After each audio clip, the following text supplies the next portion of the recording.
All right. Well, I want to talk about this negative $100 basis, because there is, and I can speak about it from our farm experience right now as well. Like, we are harvesting, and I have to eat crow on this because I was the one saying we were a week away from a devastating drought on our farm, and then, fast forward a couple months, and sheepishly, our yields are phenomenal, the best we've seen on our farm. So I don't know where I screwed that up, John, but I think I learned a lesson in 2021. I learned that one rain in June doesn't make the crop. Mm-hmm. And in 2025, I learned if you're going to have a drought, have an early one, because your crop still has a chance. So there we go. I understand all the forest fires have helped as well with all the smoke. It's been making its rounds here over the last day or so.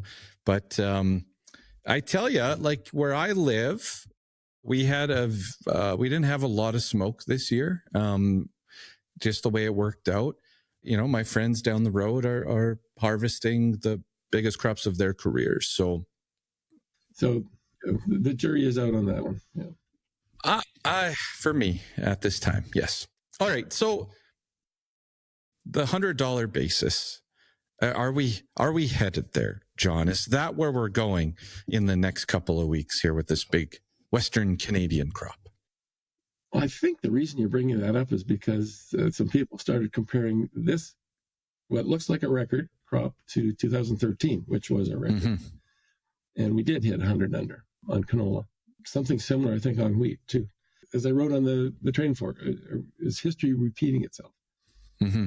So one thing, our basis levels now are wider, particularly in the first half of a crop year, because of freight rates are different. The rail freight rates are higher in the fall. And so that's going to have an impact on basis. But so we're, average posted basis right now, the way I figure it, is about 60 under. So we're not far off. Yeah.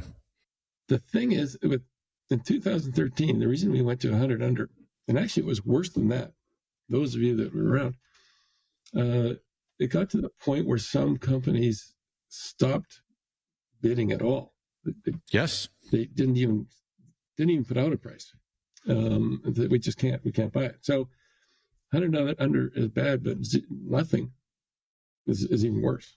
Mm-hmm. That was simply not because, it wasn't just because of the size of the crop. It was because the infrastructure wasn't prepared for it. Yep. And so that was the approach I took with the piece I wrote. How are we different than we were in 2013? Well, we're significantly different. We have much more handling capacity. The terminal capacity is higher. Mm-hmm. Canola, the crush capacity is a greater proportion of the crop. In 2013, I think the carryout on wheat was something stupid like 5 million or 7 million tons. I can't remember. Could look it up. But canola was just over 2 million.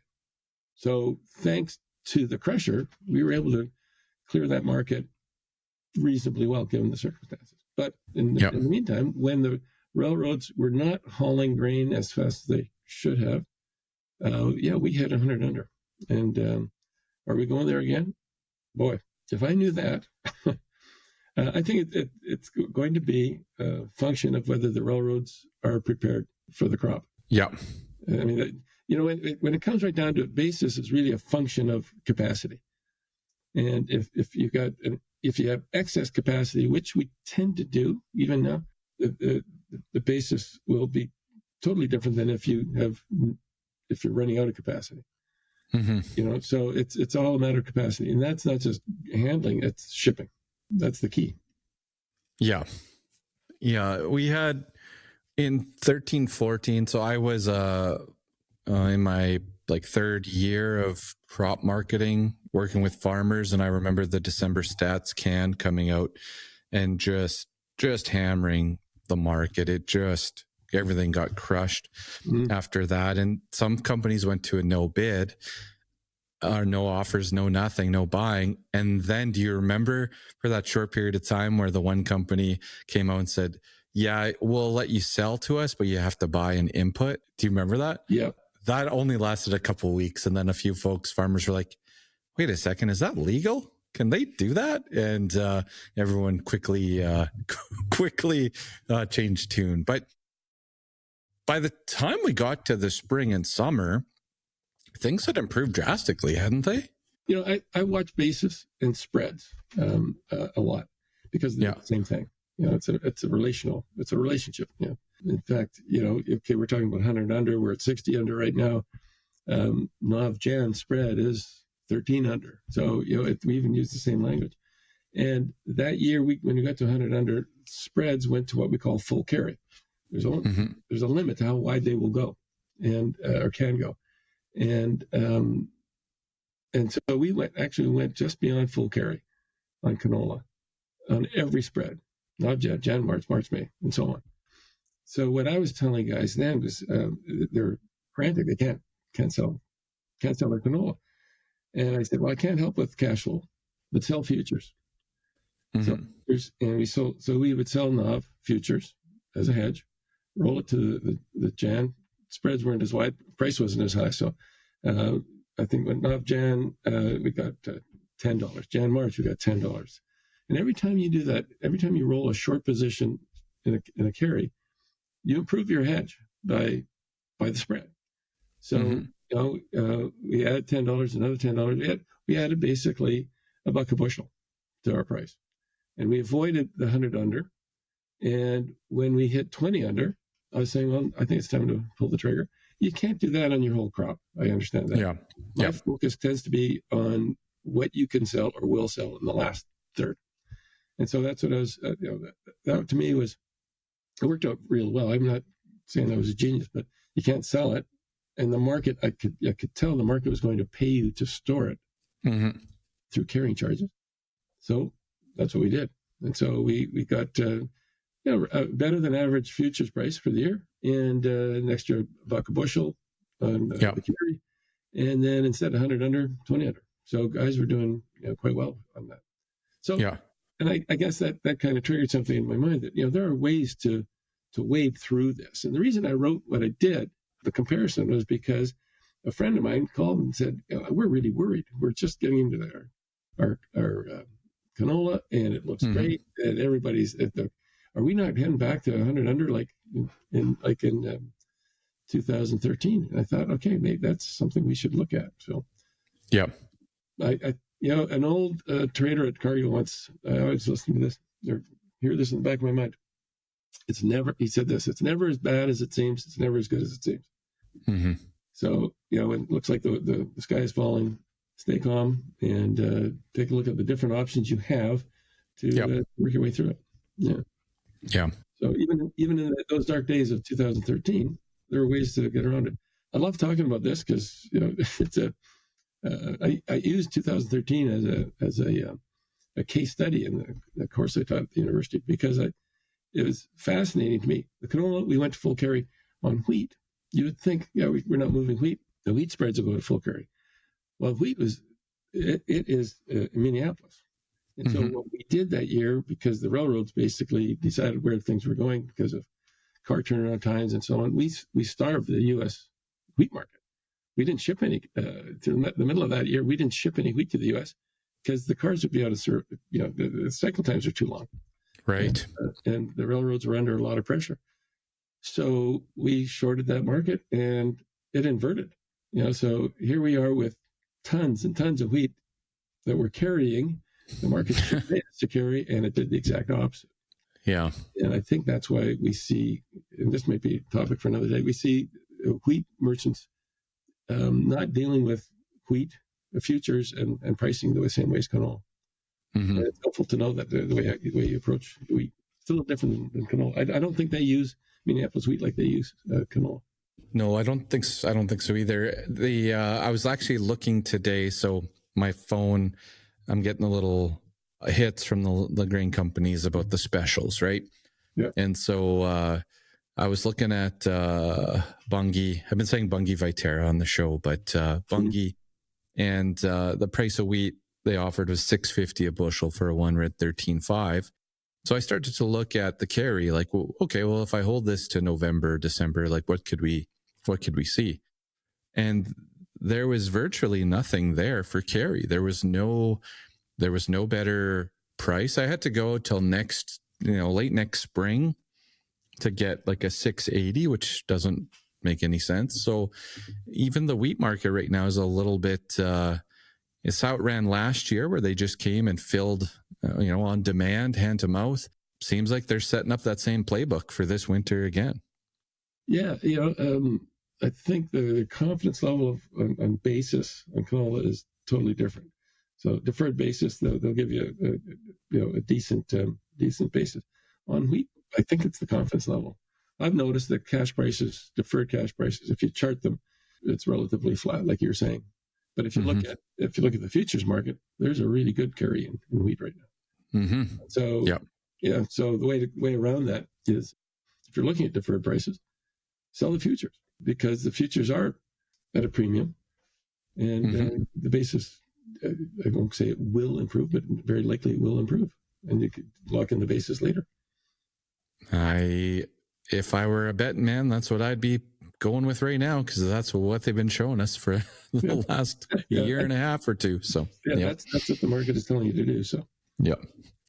All right, folks, I strongly encourage you to check out that article. John covers the differences between 2013-14 and this year, the difference in crush capacity, the difference in country space, the difference in export terminal capacity. And honestly, after that, we all have to remember that the rail there's now a monitor for railroad performance, right? I can't remember the name of the website off the top of my head, but I was looking at it the other day. But how many cars are moving and how fast are they unloading? Like that all came into play after that year. Now, sure, there's some bushels out there the way it looks, and each farm has their own plan on when they need to physically move this, when they need to cash those checks, all that stuff.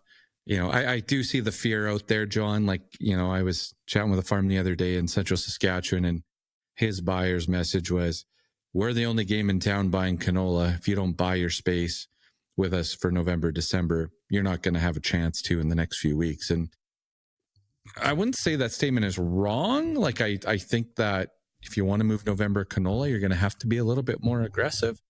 But again, it kind of boils down to your plan, your farm's plan. Yeah, and they're not wrong by saying, we're the only game in town, which is unfortunate. But and I know that guys I talk to, that's what they're concerned about, having being in the queue, because back in 2013, they some of them were, and they still, they had.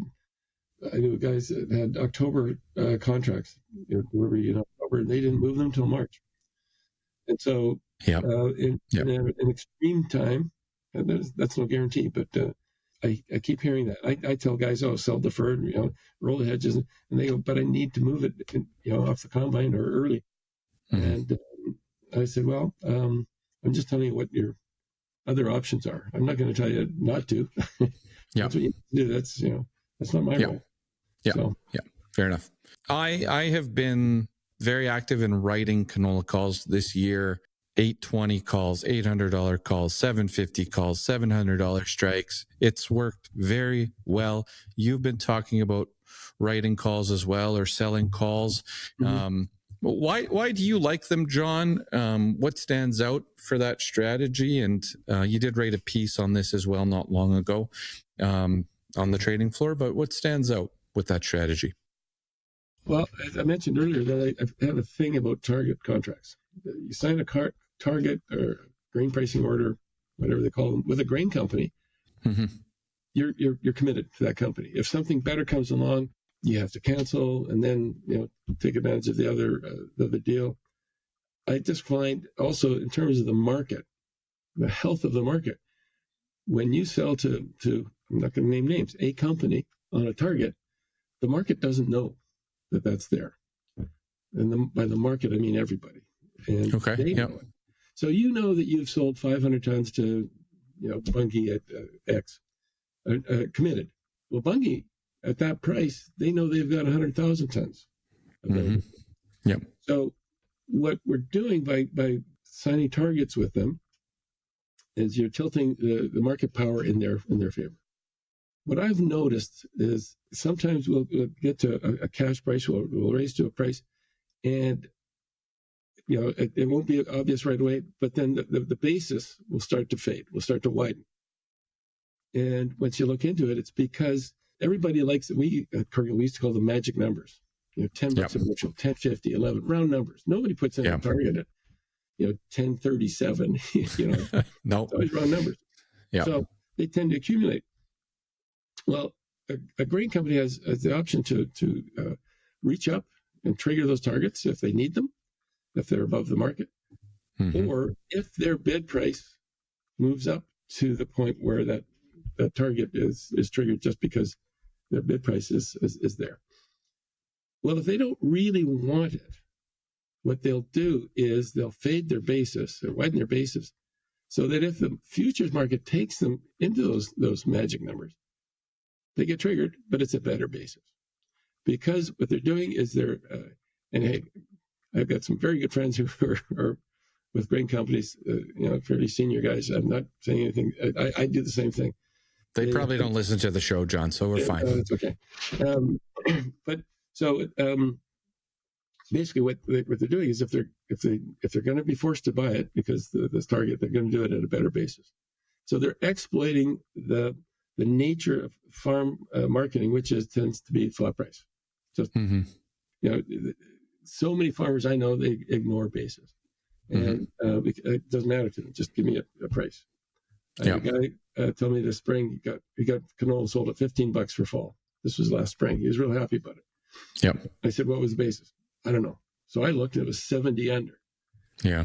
And okay, well, could have done what I said before. I'll get into the targets in a minute or calls. He could have sold futures and waited for a better basis, but then he may not have room in the queue in the fall. So he had to do it. $15 was great.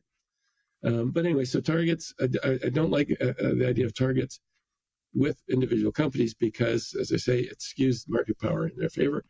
And the market doesn't know. The market in general doesn't know where all these targets are. The grain companies, the bigger they are, the more information they have.